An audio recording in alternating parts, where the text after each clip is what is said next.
दोस्तों कल्पना कीजिए आप 33,000 फीट की ऊंचाई पर हैं और अचानक प्लेन के दोनों इंजन्स बंद हो जाएं। फ्लाइट 236 के साथ कुछ ऐसा ही हुआ। ये कोई फिल्म नहीं, एक सच्ची और दहशत भारी दास्तान, जहां 306 लोगों की जान सिर्फ एक ग्लाइडर पर टिकी थी।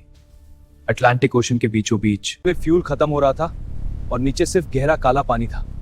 सबसे बड़ा सवाल यह था कि क्या ये प्लेन कभी जमीन देख पाएगा। चलिए शुरू करते हैं फ्लाइट 236 का ये टेरिफाइंग सफर। ये सफर टोरंटो से लिस्बन के लिए शुरू हुआ था, लेकिन बीच रास्ते में एक छोटी सी टेक्निकल गलती ने उसे मौत के जाल में बदल दिया। पायलट्स को लग रहा था कि यह सिर्फ एक सेंसर की गलती है, मगर असलियत में फ्यूल तेजी से लीक हो रहा था। जब तक उन्हें समझ आता तब तक बहुत देर हो चुकी थी। इंजन नंबर 2 ने साथ छोड़ दिया। पूरे कैबिन में सन्नाटा छा गया और फिर अगले ही पल दूसरा इंजन भी बंद हो गया। प्लेन अब एक लोहे का टुकड़ा बन चुका था जो हवा में तैर रहा था। यात्रियों को ऑक्सीजन मास्क पहनने को कहा गया। मौत उनके एकदम सामने खड़ी थी। बिना इंजन के ये प्लेन हर मिनट 2000 फीट नीचे गिर रहा था। पायलट रॉबर्ट पिशे के पास सिर्फ एक मौका था। उन्हें एक छोटा सा आइलैंड ढूंढना था, अजोरेस, जो मिलोदोर था। अंधेरी में बिना किसी पार के सिर्फ इमरजेंसी लाइट्स के भरोसे वो उस आइलैंड की तरफ बढ़ने लगे। लेकिन बिजली जा चुकी थी, सिर्फ एक छोटा सा टरबाइन हवा से पावर बना रहा था। इंस्ट्रूमेंट्स बंद हो रहे थे।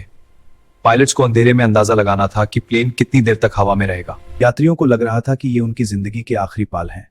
चीख पुकार अब मौत के सन्नाटे में बदल गई थी। लेकिन कैप्टन पिशे ने हार नहीं मानी। उन्होंने प्लेन को एक ग्लाइडर की तरह चलाना शुरू किया। एक हल्की सी गलती और प्लेन सीधा समुद्र में क्रैश हो जाता।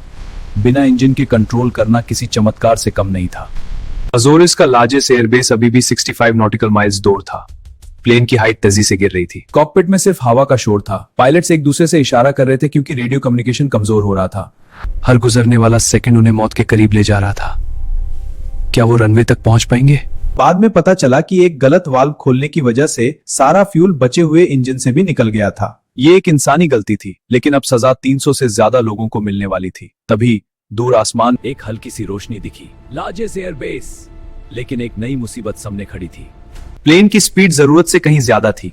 बिना इंजन्स के स्पीड कम करने का कोई तरीका नहीं था। कैप्टन ने प्लेन को हवा में टेढ़ा मेढ़ा चलाना शुरू किया ताकि रफ्तार घट सके। ये एक सुसाइडल मूव था। नीचे रनवे पर इमरजेंसी व्हीकल्स तैयार थी। सबको लग रहा था कि प्लेन आग के गोले में बदल जाएगा। फ्लाइट 236 अब रनवे के इतने करीब थी कि प्लेन आग के गोले में बदल जाएगा। पायलट्स को नीचे खड़ी इमरजेंसी एम्बुलेंसेस साफ दिखने लगी थी। उनके पास सिर्फ एक शॉट था। स्पीड इतनी ज्यादा थी कि अगर वो सही वक्त पर टचडाउन नहीं करते तो प्लेन रनवे को पार करके सीधा मिट्टी और चट्टानों से जा टकराता। कैप्टन पिशे ने आखिरी सेकंड्स में प्लेन का नाक ऊपर उठाया। ये उनका फ्लेयर मैन्यूवर था जो प्लेन को क्रैश होने से बचा सकता था। 306 यात्रियों ने एक साथ अपनी आंखें बंद कर ली थी और फिर एक ऐसा झटका लगा जिसने पूरे प्लेन को हिलाकर रख दिया। व्हील्स रनवे से टकराए और 330 टोनेस का ये लोहा 370 किलोमीटर हवा की स्पीड पर रनवे पर घिसटने लगा। सारे 8 टायर्स एक साथ फट गए। ब्रेक लगाने का कोई सिस्टम काम नहीं कर रहा था क्योंकि इंजन्स बंद होने से हाइड्रोलिक पावर खत्म हो चुकी थी। प्लेन अब एक अनकंट्रोल्ड बुलेट की तरह रनवे पर भाग रहा था। सबको लग रहा था कि प्लेन अब पलट जाएगा या किसी बिल्डिंग से टकरा जाएगा।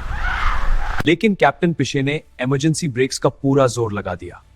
रनवे खत्म होने से सिर्फ ही मीटर पहले प्लेन रुक गया। एक गहरी खामोशी छा गई। क्या ये सब सच था? यात्रियों को यकीन नहीं हो रहा था कि वो जिंदा है। उन्होंने मौत को इतने करीब से देखा था कि उनके लिए ये किसी दूसरे जन्म से कम नहीं था। रेस्क्यू टीम्स तेजी से उनकी तरफ बढ़ी और वो चमत्कार हो गया था। सभी 306 लोग जिंदा थे। ये एविएशन हिस्ट्री की सबसे बड़ी ग्लाइडर लैंडिंग थी। दुनिया दंग रह गई ये सुनकर कि एक एयरबस A313 में बिना फ्यूल के 120 किलोमीटर तक का सफर तय किया। कैप्टन पिशे की उस एक गलती और फिर उनकी नामुमकिन बहादुरी ने उन्हें एक लेजेंड बना दिया। लेकिन ये कहानी हमें याद दिलाती है कि आसमान में एक छोटी सी लापरवाही भी मौत का पैगाम बन सकती है। क्या आपने कभी ऐसा खतरनाक सफर किया है या आपको फ्लाइट से डर लगता है? कमेंट में जरूर बताइए। ऐसी ही और टेरिफाइंग और एडवेंचरस स्टोरीज के लिए वाओ लैब स्टूडियो को सब्सक्राइब करें। जय हिंद।